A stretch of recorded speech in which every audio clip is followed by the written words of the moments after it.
नमस्कार प्यारे बच्चों, एमडी टेक्निकल क्लासेस में आपका स्वागत है। जैसा कि बच्चों का जो सबसे लाइफ का सबसे बेहतरीन टाइम है वो उनके एकेडमिक में स्पेशली ग्रेजुएशन में जाता है। जैसे आप बीटेक कर रहे होंगे तो आप 4 साल आपका बीटेक के लिए आप स्पेंड करते हो। अगर आप पॉलिटेक्निक के छात्र हैं, आपने डिप्लोमा का आप कर रहे हैं तो आप 3 साल जो है कॉलेज में डिप्लोमा के लिए आप स्पेंड करते हैं। अब ये अक्सर बच्चे ये पूछते हैं सर कि कॉलेज के दौरान हम लोग जो है तैयारी कैसी करें, क्योंकि हर कोई बच्चा जो है अगर आप पूछेंगे वो बच्चा अगर वो सिविल का है, मैकेनिकल का है, इलेक्ट्रिकल का है स्पेशली कि वो क्या बनना चाहता है, तो आप सभी लोग का एक तरफ से एक ही आंसर आता है कि सर हम लोग गवर्नमेंट इंजीनियर बनना चाहते हैं, जूनियर इंजीनियर बनना चाहते हैं, असिस्टेंट इंजीनियर बनना चाहते हैं। लेकिन सर हम कॉलेज के साथ प्रिपरेशन कैसे करें? तो आज इसी टॉपिक को लेकर के मैं आपसे बात करूंगा कि कॉलेज के दौरान हम प्रिपरेशन हम कैसे कर सकते हैं। तो आइए जानते हैं बहुत शॉर्ट में। आपका जो सेमेस्टर होता है बेटा, अप्रॉक्स वो लगभग 4 मंथ का होता है। ठीक है, अप्रॉक्स जो है आपका जो सेमेस्टर होता है लगभग 4 मंथ का होता है। ठीक है ना। लेकिन आप एक इंजीनियर हो और एक इंजीनियर जो है भैया 1 महीने से ज्यादा पढ़ता नहीं है। आप लोग कमेंट करके बताइएगा कि अगर आप डिप्लोमा के छात्र हैं या बीटेक के छात्र हैं तो आपका स्टडी का टाइम कौन सा होता है, लास्ट के 1 मंथ या पूरे 4 मंथ आप पढ़ते हो? कमेंट करके जरूर बताइएगा। जहां तक कि मुझे पता है कि जो आपके इंजीनियर भाई लोग होते हैं वो केवल 1 मंथ ही पढ़ते हैं, या बहुत से इंजीनियर ऐसे भी होते हैं जो एग्जाम टाइम में केवल 15 दिन पढ़ते हैं। अब आपके पास जो मोटा मोटा टाइम बच गया वो बच गया 3 मंथ। अब इन 3 मंथ को आपको अच्छे से जो है यूटिलाइज करना है। जो बच्चा इन 3 मंथ को अच्छे से यूटिलाइज कर लेता है तो उसका उस सेमेस्टर का जो सब्जेक्ट है, जो इंपॉर्टेंट सब्जेक्ट होते हैं वो आपका क्लियर हो जाता है या उसको अच्छे से पढ़ सकता है। सपोज करिए किसी सेमेस्टर में आप मान लीजिए सिविल इंजीनियरिंग के स्टूडेंट हैं, तो मान लीजिए सेमेस्टर में आपका बिल्डिंग मटेरियल है, कंक्रीट टेक्नोलॉजी है, सर्वेइंग है किसी सेमेस्टर में, तो ये जो थ्योरेटिकल सब्जेक्ट हैं उनको आप अच्छे से तैयार कर सकते हैं, या आपका जो भी फेवरेट सब्जेक्ट है उसको आप अच्छे से तैयार कर सकते हैं, उसके ऑब्जेक्टिव क्वेश्चन लगा लगा के तैयार कर सकते हैं और अपने कॉन्सेप्ट को क्लियर कर सकते हैं। मतलब क्या है कि ये जो 3 साल या 4 साल आप जो कॉलेज में देते हैं, ये 3 साल और 4 साल बेटा ये यूं ही कट जाते हैं, पता नहीं चलता है।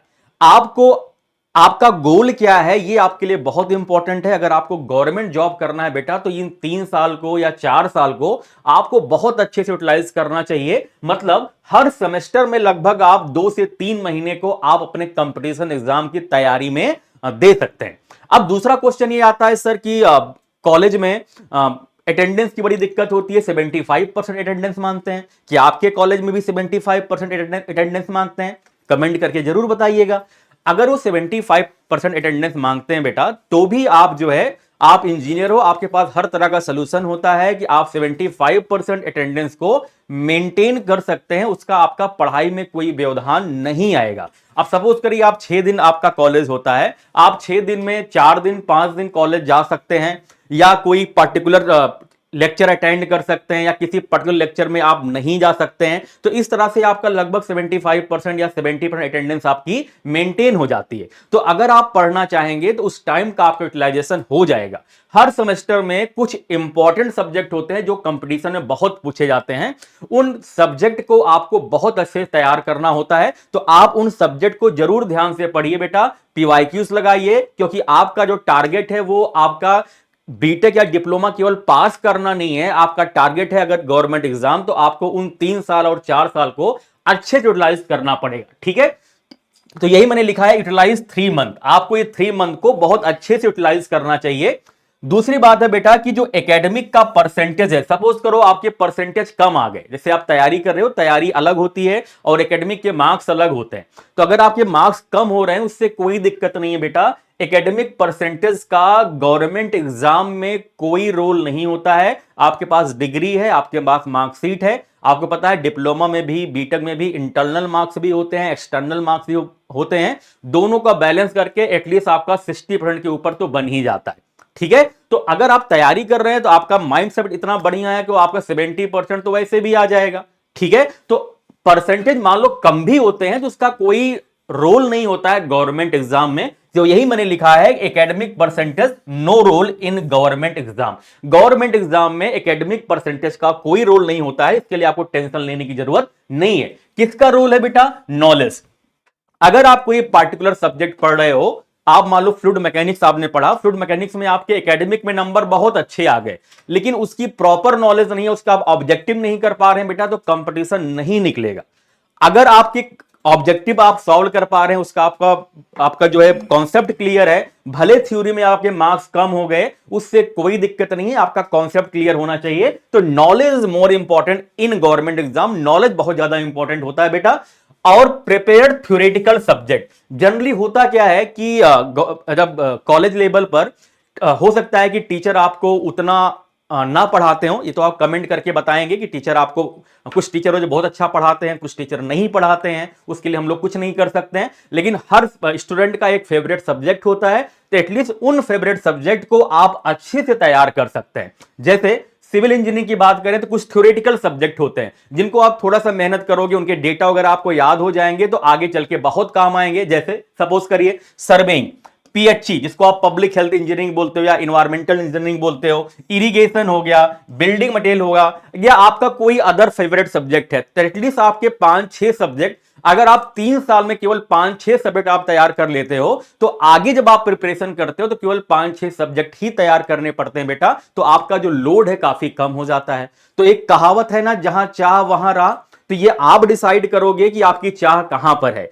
आप केवल कॉलेज जाकर के टाइम स्पेंड करना है आपको, कि आपको गवर्नमेंट जॉब निकाल करके अपनी पूरी लाइफ को, अपनी पूरी फैमिली को सिक्योर करना है, तो ये तो आप डिसाइड करेंगे बेटा। तो आप कमेंट करके जरूर बताइएगा कि आपका फेवरेट सब्जेक्ट कौन है एकेडमिक में, और आपकी प्रिपरेशन उस किस लेवल पर चल रही है उस सब्जेक्ट की, ठीक है ना। उसके बाद सबसे बड़ा जो ड्रॉबैक है कॉलेज लाइफ में, वो है मोबाइल और सोशल मीडिया। तो आज के जमाने में बेटा हम मोबाइल और सोशल मीडिया से तो बच नहीं सकते हैं।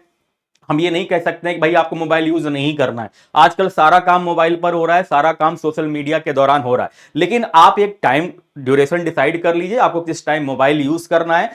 कम से कम मोबाइल यूज करिए, कम से कम सोशल मीडिया का यूज करिए। मैं ये बिल्कुल नहीं कह रहा हूं कि आपको सोशल मीडिया नहीं यूज करना चाहिए, लेकिन आपको इस तरह सोशल मीडिया यूज करना चाहिए नॉलेज पर्पस के लिए, ना कि बहुत ज्यादा इंटरटेनमेंट पर्पस के लिए। मैं क्या कहना चाह रहा हूं आप अच्छी तरह जानते हैं, आप मेच्योर हो चुके हैं, तो आपको सोशल मीडिया और मोबाइल से बचने की कोशिश करनी चाहिए जितना आप बच सकें। तो इस तरह से आप कॉलेज लाइफ में भी आप अच्छे से तैयारी भी कर सकते हैं और साथ ही साथ कॉलेज लाइफ भी एंजॉय कर सकते हैं, ठीक है ना।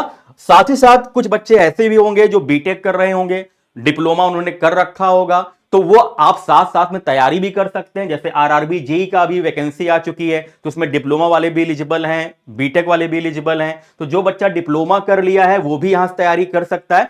हमारा जो बैच है सीबीटी 1 प्लस सीबीटी 2 का जो कॉम्बो बैच है, मात्र 899 रुपीज में है। आप जैसे स्टूडेंट के लिए चीज रखी गई है कि बच्चे कॉलेज के साथ जो है जेई की प्रिपरेशन करते रहे। आपको यहां से पूरी चीज बिल्कुल डिटेल में, इंग्लिश में, हिंदी में, बिल्कुल बेसिक से मिलने वाली है। तो आप यहां से कोम्बो बैच मात्र 899 रुपए में ले सकते हैं। भैया 899 रुपए तो आप पिज्जा बर्गर खा जाते हैं, है ना। 899 रुपए कुछ भी ऐसा प्राइस नहीं है जो आप अफोर्ड नहीं कर सकते हैं। दूसरा, अगर आप केवल सीबीटी 1 बैच लेना चाहते हैं तो मात्र 699 रुपए में है, और अगर आप केवल टेक्निकल का बैच लेना चाहते हैं तो मात्र 799 रुपए में है, ठीक है। इतने कम प्राइस में ये बैच रखा गया बेटा, जिससे आप लोग प्रिपरेशन को अच्छे से कर पाए। तो आई होप आपको इंफॉर्मेशन ये अच्छी लगी होगी। अगर इंफॉर्मेशन अच्छी लगी हुई तो कमेंट करके जरूर बताइएगा, या कुछ और इंफॉर्मेशन आप चाहते हैं हमसे तो भी आप कमेंट करके जरूर बताइएगा। आपके फेवरेट सब्जेक्ट कौन से हैं ये भी कमेंट करके जरूर बताइएगा। किस कॉलेज से आप पढ़ाई कर रहे हैं ये भी कमेंट करके जरूर बताइएगा। Thank you so much.